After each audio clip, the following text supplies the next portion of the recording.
The culture of your academy is the reason people join, it's the reason people stay, and it's what ultimately will make or break your gym. As a result, it's incredibly important that you protect it. One of the simplest ways to do this, and the easiest, is to set up some rules within your gym that everybody has to follow. A lot of people feel that rules aren't necessary, that jiu-jitsu is a very free kind of environment, that people don't like following it.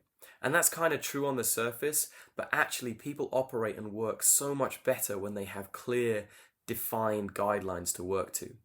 And having a clear set of rules, it solves a lot of uncomfortable conversations that you have and people feeling like they don't really know what's about to happen. For example, one of the biggest things in jiu-jitsu is making sure that, anytime that you're off the mat, wear shoes. Anytime that you're on the mat, make sure you're on bare feet. Okay, now, I've seen it in so many places that they don't have this rule put up. New people come onto the mats, they're about to step off, and then suddenly the entire class turns around and screams at them that they're about to, step off the mat without any shoes on. That can make people feel very uncomfortable, and it doesn't, really set up a great learning environment for people. But if you have a simple space that everybody knows the rules, you never have to deal with that. Same with things like equipment policies, when you should come onto the mat, all those kind of things that are often unwritten that people kind of learn as they go through. It can, having a clear set of rules can really help with that. So we're going to be discussing that today and why I think it's one of the most important things you can set up in your academy and why it will help you dramatically. Okay, so the first thing is like I said before, rules help people know what's about to happen. It's a really easy framework. Everybody can abide by these standards, and it can just make your academy life a little bit easier by running it. A few things to be thinking about when you're creating rules are any rule that you put in place should be equitable and be followed by everybody. By that I mean you shouldn't be singling particular groups of people out. You shouldn't do things that are kind of going to go against people's natural kind of rhythms. I'm trying to think of a good example. For example, you're not allowed anybody with blue hair on your mats. That's not really an equitable thing to do. It doesn't really make any sense either. The next thing is that all of your rules should promote a safe training environment, okay, or promote the safety of everybody in the class and improve your training environment as well. I'm a big believer in that. So if you have rules like, lower belts should never ask upper belts to train. That's a really common one in jiu-jitsu, but I think it doesn't really help the training environment. You want people to feel comfortable coming up to senior grades to get advice or be able to ask senior grades to roll. There's no real reason that shouldn't happen apart from some kind of outdated idea that, black belts are special or whatever. You should be able to ask anybody to train, and you should also feel comfortable not training with anybody as well, which is very, very important. Yeah, and this kind of leads on to the other one is you need to know the reason behind every rule in your academy. So for example, if you have a uniform policy, why is that in place? Because inevitably someone's going to come up and ask you, well, why do you have this in place? And if you can't give a good reason, then it kind of becomes arbitrary and less valuable. For example, if you're for us, we only have white gis. The reason that we only have white gis is, number one, it means it's very, very easy to see if someone's wearing a dirty gi, if they've bled, particularly important for children. Not the bleeding, but the dirty gi thing is particularly important for children. And it helps protect our mats. Very simple reasons. The other thing it does is it really promotes cohesion within our community as well. Okay, so it kind of gives that very traditional vibe. Really important things, and everybody can kind of understand those intellectually. But if you're just we wear white gis because we wear white gis, for sure you can do it, but having that extra reason behind it adds more weight, and it can just bring people on board within your community rather than just being an arbitrary thing that you've decided. And then no one is above the rules. This is one of the biggest things that I see instructors break. And it's if I set a rule in the academy, for example, you can only wear white gis on our mats and I turn up in a black gi, that completely destroys your credibility and it completely destroys your community. Why should I be special? Why should I be okay, it's my gym, but I should have to follow the rules. Like I shouldn't be stepping off the mats without, any shoes on. I need to set the example for everybody else. The same if you have like a clique or a group of friends, you want to like, students you're closer with, they have to follow the rules. They need to be leading by example for everybody else. And one of the ways that I get around this is by telling people like, look, everybody knows the rules in our academy. Don't put me in the position where I'm the bad guy. Like I don't want to be put in a position where you've turned up in, your whatever, your black gi, because I'm on the gi thing at the moment, your black gi, and then I'd be like, look, dude, you can't train in that. You know our policy. Don't do that to me, and don't do it to the other instructors who are there teaching the classes as well. Okay, so I kind of turn it back on them a little bit. But yeah, everybody has to follow the rules, and that is particularly important for kids as well. Your process for, let's say, reprimanding kids, for example, is a good one, should be identical. Whether you like the kid, dislike the kid, whether they're your child, whether they're your friend's child, whatever it is, that everybody should have the same thing. Because kids have this enhanced idea of right and wrong. So it's important that everybody follows exactly the same rules. Okay, and then the next thing and the final thing is, there's two more things. If you do have a uniform policy, which I talked about earlier, you need to provide some kind of rental thing. Okay, so, for example, if you only have white gis, you need to have a system of where you can loan someone a gi. For example, particularly in the UK, we have a parking lot. I've seen probably about 5 or 10 people in the wintertime. They've either had a car drive past and has splashed all up their gi. The white gi is now slightly brown, or they've slipped over. It happens with kids all the time. And you don't want to then be like, well, we have this policy, but we can't, we can't help you out. This accident happened and you can't now train. Okay, or they come to the gym, and I've seen this happen a number of times. Suddenly like the washing machine's eaten their gi pants or something.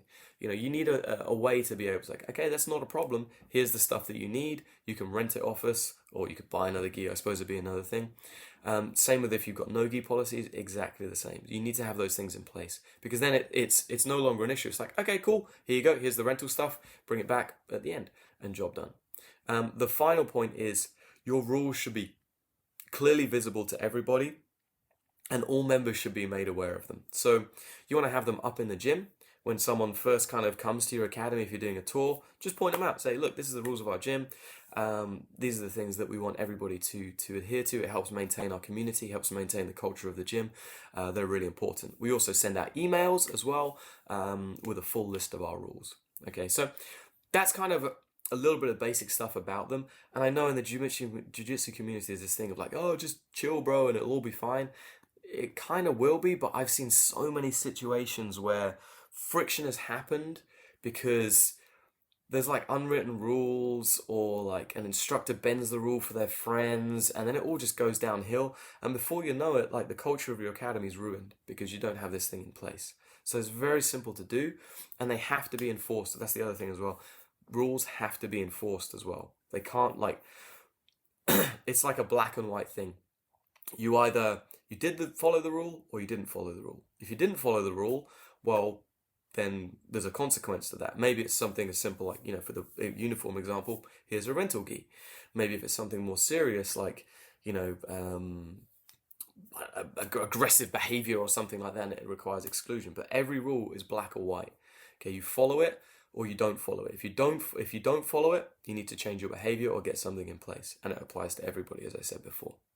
So what I wanted to do is kind of go through the rules of our academy, and you can see I'll talk to them about a little bit about how they work, but also how they kind of help maintain the culture within our gym as well.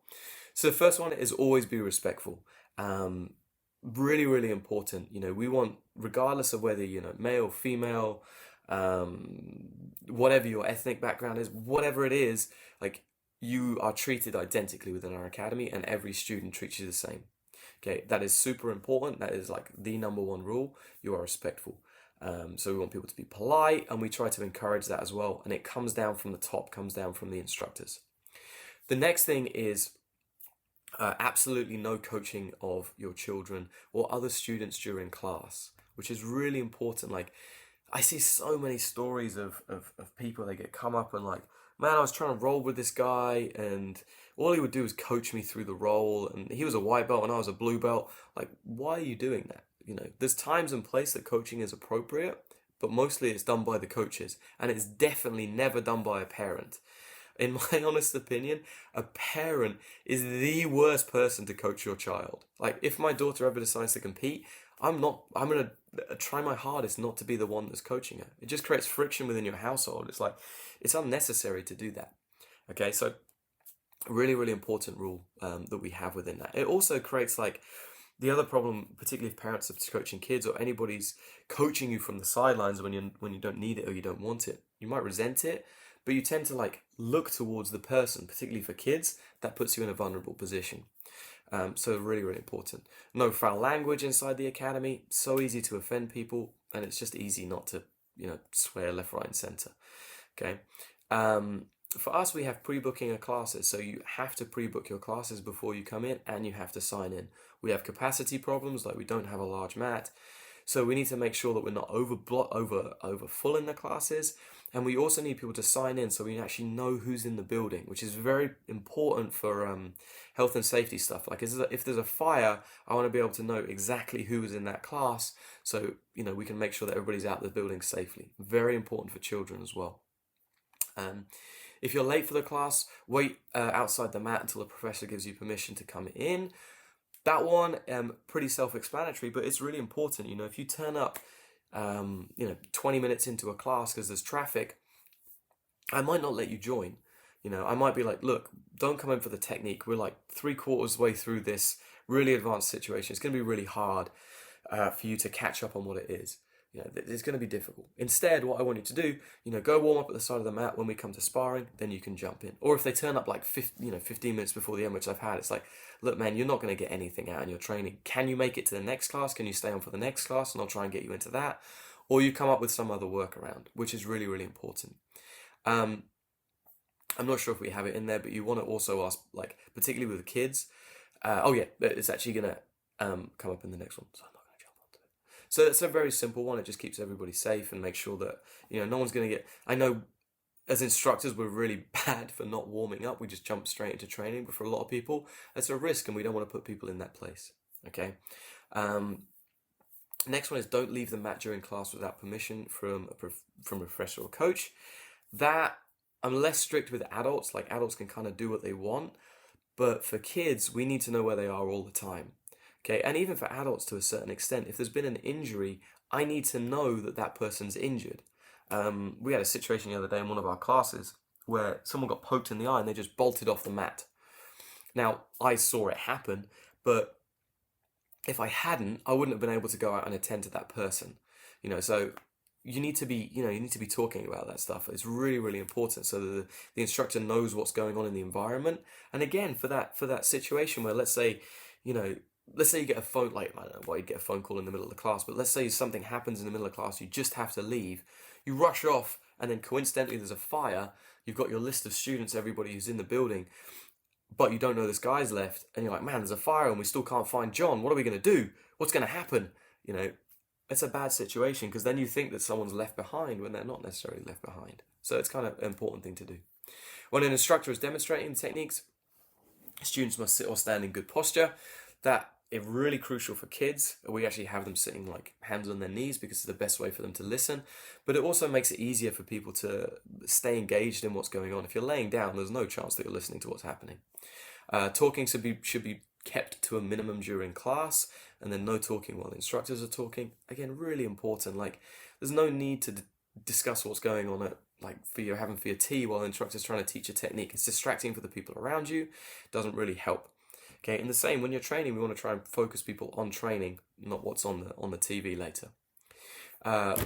All students and visitors must wear a clean gi in class with no other patches. That's our rule. Clean gi should be mandatory. It shouldn't even be a question as to why you're not washing your gi. If you do 2 classes a day, you're going to need a minimum of 4 gis to train at. That's just the cost of training, or the price that you pay for doing multiple classes a day. For us, no affiliation patches. If I visit any other gym, I've been training 20 plus years, I have my own affiliation, I'm a world champion, I'm quite well respected in the community, I still follow the rules of that academy. So I don't go in wearing my own stuff. Like if I go up and see Braulio, for example, Gracie bar her stuff. If I go to like train at AOJ, then I'm just wearing a plain white gi. Like, again, some people have different opinions on this. For me, it's just like, you're in my environment, I'm trying to protect that. Okay, I don't know what your patch is, I don't know who your instructor is, don't know anything about that. Let's just not have that issue in the first place. Same, we have a no-gi policy with no other patches. That protects our mat, it creates cohesion within the group. It means that people don't feel uncomfortable training with other people. Like, no one wants to train with the dude who's only wearing spats. Like, it's just not a thing. Okay, shoes and socks off the mat, or something on your feet when you come off the mat is pretty self-explanatory. Always wash your belt. That one's so important, we reiterate it twice. If your feet are dirty, then use our wipes by the side of the mat to clean your feet. That's such a simple thing, but so important, particularly in summertime when everybody's wearing flip-flops. We're amazed at the dirt that gets tracked across your mats. So if you provide like a little foot cleaning station, we use individual wipes. They wipe and they get thrown away. We don't have like a cleaning bowl or anything like that I've seen some mats do. Before you step on the mat, that's what you do to make sure your feet and we're not tracking anything across. Always wear shirt rash guard inside the academy. Again, like, if you've got kids, like class changeovers, kids to adults, why are adults getting undressed in front of kids? It should never happen. Like, particularly wandering around without shirts. Just think about the people within your environment. Jewelry and piercings should be removed, wherever possible, or taped up or done something to protect them. That's going to damage your training partner, it's going to damage yourself. Fingernails, toenails should be kept trimmed. Again, really important. No food, drink allowed on the mats. You don't want spillages on your mats. You don't want electronic devices distracting people.